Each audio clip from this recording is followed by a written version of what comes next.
Hi folks, it's Rich here, Chapman ML1. We're going to have a little bit of a review of this before I go on. Those who don't know me, welcome. Please like and subscribe, share. What else? I don't know, only kidding. I am a novice guitarist. I have improved, thank goodness, but I'm still a novice guitarist. That said, this is guitar number 98 for me. Somebody commented on one of my videos, review videos recently. Well, it gives you the authority to do a review, mate. You're shit, you can't even play. Well, yeah, okay. I'm not that good at playing, but hey, Leo Fender didn't play guitar, and look what he did. So there. Besides, nothing wrong with my eyes, and I haven't had 98 guitars now. I think I've got some idea of QC and what works, what doesn't. So, there we go. Without further ado, the good things on this guitar, and they are many, surprisingly. Quality control on any guitar brand is always an issue, and Chapman will be no stranger to that. This particular one, very good, but it's more about the specs and the things that you get for your money. These are about £450 new. I don't think they do this colour anymore. I paid $199 used for this one, and I've just restrung it with 10s. But I can't really tell you about the tuners because this comes with Hipshot locking tuners. How cool is that? It's a bit of a bargain. What I can say about the headstock is reverse headstocks. No, thank you. Ugly. You get 2 string trees and you get a nut that's been cut. Well, it's not too high. The slots are perfect. It's not rough on the edges. It had 9s when I got it. I've just restrung it with 10s and they fit through the slots perfectly. So that's good. The neck, satin feel. Very similar to a Fender Strat or Telly. It's a bit thinner this way, actually. It's not quite as chunky, so maybe a bit more square in that respect. But in terms of the shape and the feel, it's not rolled fretboard. Very similar to how a Fender feels. So you'd be at home with that, I think. It's got jumbo frets. I don't think I like jumbo frets, really. Maybe that's just because I've been conditioned with medium jumbos for such a long time. But it's got jumbo frets. Dots, black, unspectacular, but do the job.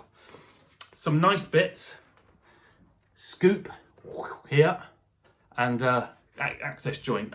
People talk about that. Oh, we'll get high access to the higher fret register. Well, you do. You really do. It properly works. I think that's a great idea.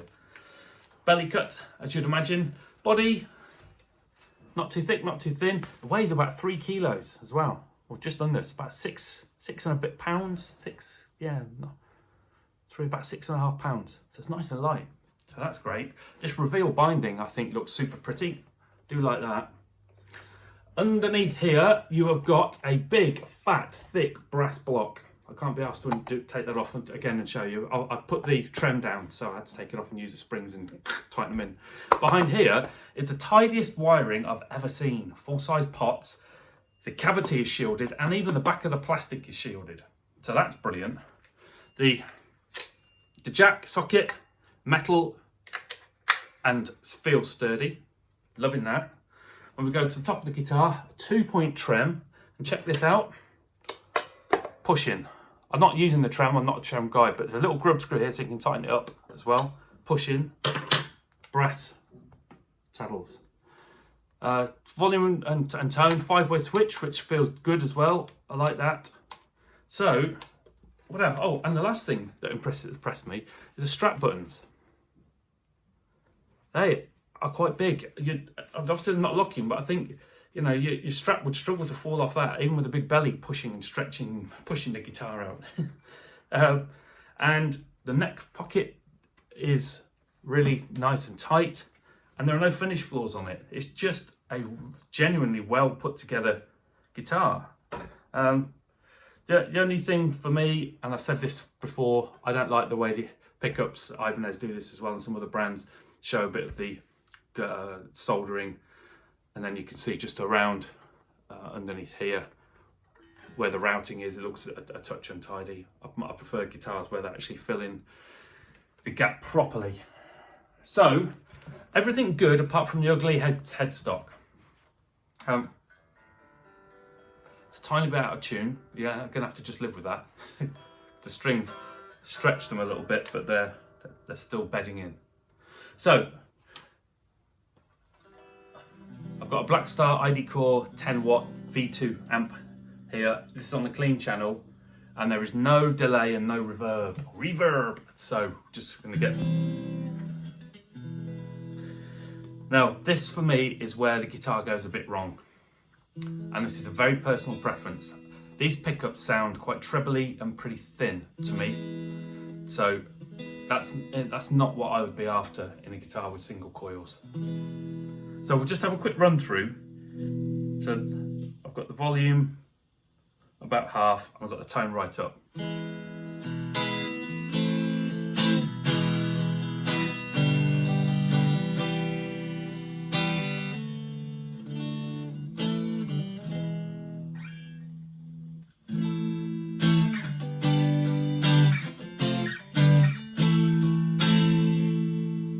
Go to the next position, so neck and middle.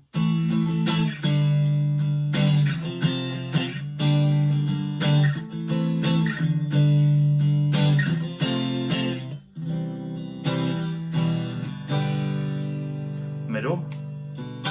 Quite an uplift on volume going into the middle.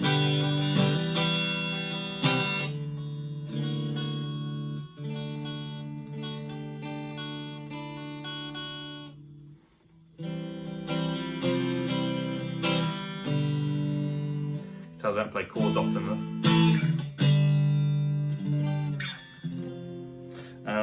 Bridge and neck.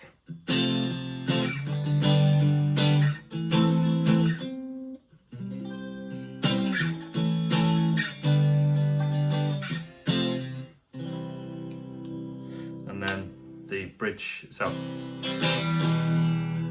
It's quite a spanky kind of noise, I suppose. I'm not a big fan of Strat bridge pickups, it's not really my thing.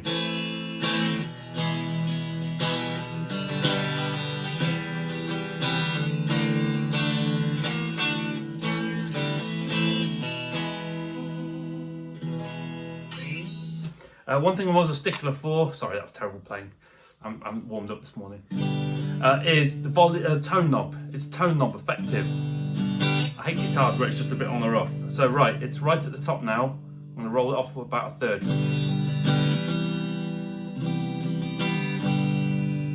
About half. All the way off.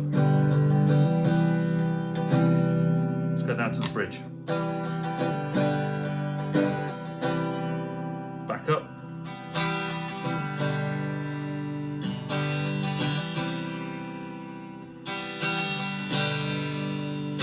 So it's not too bad. It's it graduates reasonably well. It kind of goes okay, and then right towards the bottom, it suddenly just turns itself off and goes complete mud. But it's not. It's certainly not one of these volume knobs that's just on or off. And a bit of overdrive.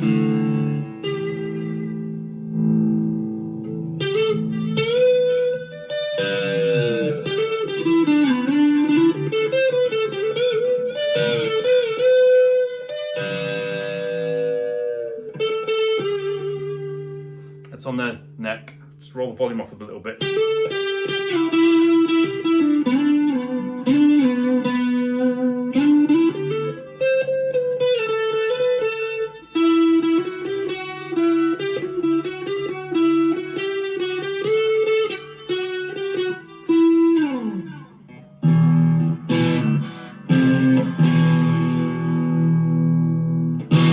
Tone back up.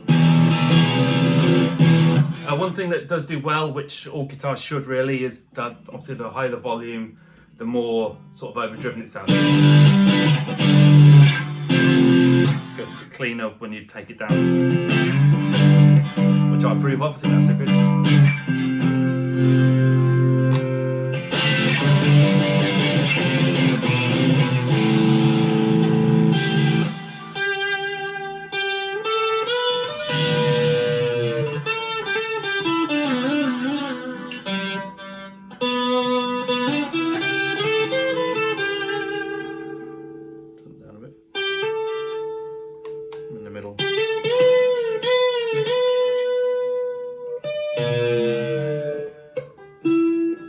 It sustains reasonably well for a guitar that doesn't feel very heavy.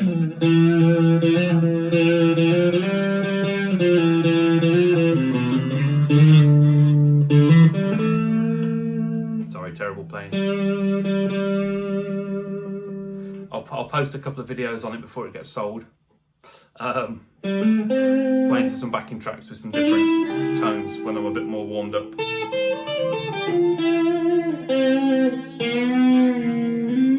It's a crunch channel.